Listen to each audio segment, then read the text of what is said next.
So welcome to our video about working remotely, and this week we are looking at avoiding digital distractions. It's extremely difficult at the moment, of course. We've all got to be online for a lot of the time, whether it's for socialising, relaxing, or just doing our work. And of course, in a pre-lockdown situation, we may very well have been online quite a lot of the day, but it's quite unusual to not be able to take a break at all and not, say, read an academic text in a library or meet with friends in a cafe or relax by, undertaking a hobby. And these would normally be our kind of digital downtime moments. So this video will look a little bit at why being online is so tiring and the need to look after your mental and physical health while you're online. We'll look at a few suggestions for sort of digitally detoxing, but also acknowledging that being online can really be positive at such a disconcerting time.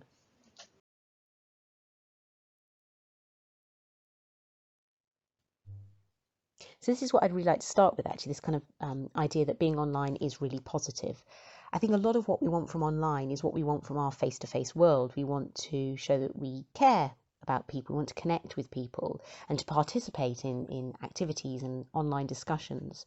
We want to get information from the online world. We want to use it as a way of relaxing, a time to learn, and a sense of being seen. And I think this is a really important thing to acknowledge, that actually it's a way of affirming what we're doing at the moment, to share experiences with other people, to realise that lots of people are going through the same thing at the same time.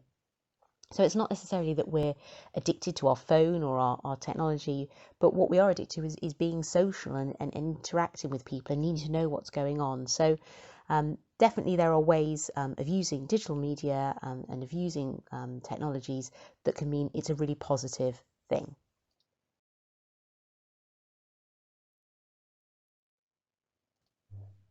So when we're talking about mindful technology, what we're definitely not saying is that you need to disconnect completely. As we've outlined, there are loads of really positive things that you can get from being online, and we're not saying that there's one way to do things, or that you need to make better choices about how you spend your day. You will absolutely know best how to do it, but sometimes it possibly feels like you're kind of under pressure to align yourself with how other people are behaving and connecting online. So it's just taking a step back and thinking, actually, if I'm really tired after having been online a lot today, if I've been connecting a lot with people, say through Zoom, that can be exhausting in a completely different way to as if you've been busy at college. So it's really difficult to process some of the non-verbal cues when you're on Zoom. The quality isn't as good. So facial expressions can be quite difficult to connect with. When you're listening to someone, you have to kind of then listen to the tone and the pitch of their voice more. You can't see their body language. You can't see people's hands very often. I use my hands all the time, but some people's hands will be below the camera level and you can't see how they're sitting. Do they look comfortable? Do they look open to a suggestion? So that consumes a lot of energy. So really, all that we're suggesting is that you just pause for a moment and think about whether or not it's beneficial to you to be online. And one of the big things that is tiring is this kind of multiple identities that we're having to assume when we're online. Now, and you would have done this before, obviously being in a supervision is very different to socialising with friends in the bar. You have a different way of talking, use different language, use different body language, you will dress differently. But one of the difficulties now is definitely that you are doing everything in the same space. So you might have seen a BBC article online recently, which was about why we're finding Zoom so tiring. And partially that is the stress of lockdown, and it's distressing when we see people online that we can't connect with face to face. But there was quite a nice little bit in it that said, imagine you go into a bar, and in the same bar, you're talking with professors, you're meeting your parents, and you're dating someone. Isn't that weird? But it's what we're doing now. And so there is this sense that, talking with friends face to face at the end of the day isn't necessarily relaxing, because you're sitting in the same chair that you were having a kind of stressful conversation with somebody earlier. That kind of lack of downtime definitely contributes, I think, to tiredness. Of course, we were always moving between these boundaries before. There was no geographical boundary between, when you're doing work or when you're at home. You've got your smartphone with you wherever you are, you're kind of always contactable. So those sorts of things haven't changed. But I suppose previously there were gaps in the day where you could transition between space. So whether it's a kind of actual commute or walking between a lecture and your room in college, or working between the lab and a cafe to go and meet friends, there were moments in the day where we could kind of process and self-reflect. So I suppose it's just looking at, when we're online, are we being the work person? Are we being a kind of personal persona that we're projecting? Are we passively, scrolling through Twitter, just sort of mindlessly looking at what's been going on, or are we kind of seeking active engagement? We want to be noticed, we want to talk to people, we want to promote what we're doing. Is it about quality time engagements? Do we want to connect with friends and family? And it might be really short, but actually that would be the quality. Or actually is it about the quantity? And it's important for you to be online all day, to be monitoring what's going on social media, to be watching the news, all those sorts of things. And for you, actually, that's much more satisfying, even if you know that some of that time isn't being spent to best effect. So I suppose the point I'm making is that you have agency, that you can engage knowingly in social media. And as long as you know that you're going to spend an hour on that and why you're doing it, are you doing it to find out about what people are doing? Are you doing it to contribute to discussions? Is there something in particular you want to put out there and communicate to people about your day? That's absolutely fine. But at the same time, if you want to make an active choice to disengage, that's fine as well. And it's giving yourself permission, because digital spaces would quite happily consume 24 hours of the day. So at some point we have to call it off and say it's either because you're tired or you're hungry or you've got work to do. But having a bit of a plan and feeling comfortable and confident about why you're doing that is really important. Also, it's about organising a digital activity. This might be files on your desktop, it might be notes for readings, it might be your emails in your inbox, it might be WhatsApp groups. You might want to mute a few of those, because then you're taking control and you're not getting notifications all the time. If you use Twitter, for example, you could use TweetDeck as a way of organising all the different conversations that are coming in. And while kind of reaching a digital balance is possibly unreachable at the moment because we have to be online and there's no alternative, I suppose it's worth asking the question whether or not you need to be on digital and communicating that to families and friends. So you might be able to say, in the day, I really need to get on with work, so you'll expect to hear from me in the evening. Or on an email, you could put on your signature, you could say, actually, these are the hours that I'm working. I probably won't get back to an email in the evening. Because otherwise it's really easy to fall into this kind of state of continual partial attention where we are constantly checking different websites, checking our phones. We're not really giving full attention to anything. We're trying to get on with a little bit of work, but then we're easily distracted by a link that's in the text. And it's kind of different to multitasking, because multitasking is about being really effective and really efficient, and it's about kind of eating lunch while sorting out paperwork, while tidying up around the house, all at the same time. Whereas continual partial attention, this idea comes from Linda Stone, and she wrote about it in 1998, actually, long before we have some of the technologies that we have available now. But very much that idea that we're not actually doing anything very effectively because we're constantly flitting all over the place. We're really worried about missing something. So sometimes there is a way of just saying to ourselves that we need to take a little bit of time away from technology, to do it in a totally structured way, not to go cold turkey and feel that we've just got to throw our phone out the window. But just thinking on why we're doing certain digital actions, and why are we engaging with certain sites.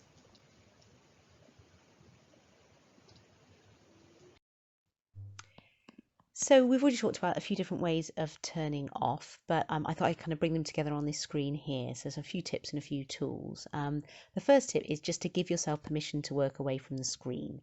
So this might be literally moving to a different chair to do some physical reading when you've got a book to hand. Or you've printed something out. It might be just changing your work environment. So it might be getting out to a garden or a balcony if you're lucky enough to have one, or even just moving a chair and sitting in front of an open window. Natural light can really, really change the way you feel about the work that you're doing. And as we know, it's really important to take breaks from the screen. So there's something called iLeo, which you can download on your computer, and it reminds you to take breaks every few minutes, very short ones, but also slightly longer breaks as well. And I think this idea of kind of time limits is really, really important when we're working on the screen so much. So set a timer. You might have heard of the Pomodoro technique, which takes its name from the tomato kitchen timer. Or you could engage with something like our Shut Up and Write sessions that take place on Wednesday afternoons, when you work for 50 minutes and take a 10-minute break, and then do that a few more times. Lots and lots of evidence to show that when we take regular breaks, we're more effective at the work that we do. We retain more information, so particularly when you're revising or trying to remember something from a text, to write up an essay or a thesis. And when you're setting these time limits, something that might help is to block sites on your phone. so that you can kind of carry on working, but you block certain sites, or you can't perhaps log into your phone at all, so that you've still got it next to you. And if there was an emergency, it would still let a call through. So there's something like forest or off time, and they both work at kind of prioritizing time away from the screen. Of course, you could just hide your phone in a drawer or in another room. Think about turning off notifications, whether that's all together or just saying, actually, during the day, I'm going to turn off social notifications, and in the evening, I'm going to turn off notifications from things like university email that I want to kind of confine to a particular work time. And I think it's really important to think about our engagement with digital technology not as a given, that actually some of these tasks should be on a to-do list. So things like checking email or checking social media, or even, reading online news. This is something that should be in your calendar, so you don't find yourself doing it all the time. You can commit time to doing it and then feel confident in taking a bit of time away from that to do some reading or some writing. And just to talk a little bit more about email, think about filtering your emails. So if you know you're going to get emails from certain Moodle courses, they could go into a folder straight away. If you're going to get them from certain individuals, they could go into another folder. Certainly I get lots of emails, notifications from Eventbrite when people book on WolfWorks courses, and I like those to go straight to a folder. I don't need to see them in my inbox, but it's nice to check in with them from time to time.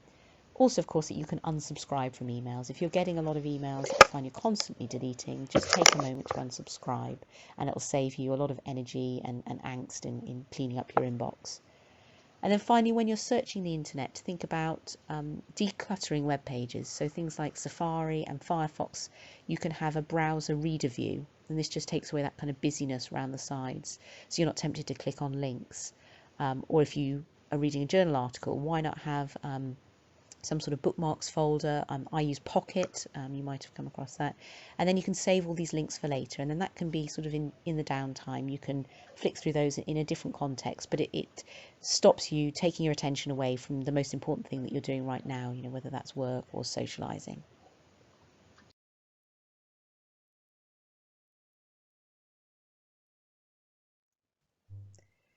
So if you're not quite sure where to start and which tools you might be able to sacrifice, you could look at something like this practice mapping template.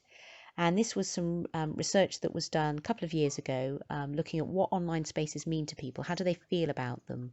What do they have to do? What do they want to do? When do they have choice? And what might they be able to change about some of their digital practices? So as you can see with the triangle, you say whether or not you use a tool for creating something digitally, for conversation, or for consumption. And things inside the triangle are stuff that you do in work time, and things outside the triangle are things that you do in your leisure time, in your own time. And then they got people to put these emoji stickers on to sort of say how they felt, or at least how these tools made them feel. And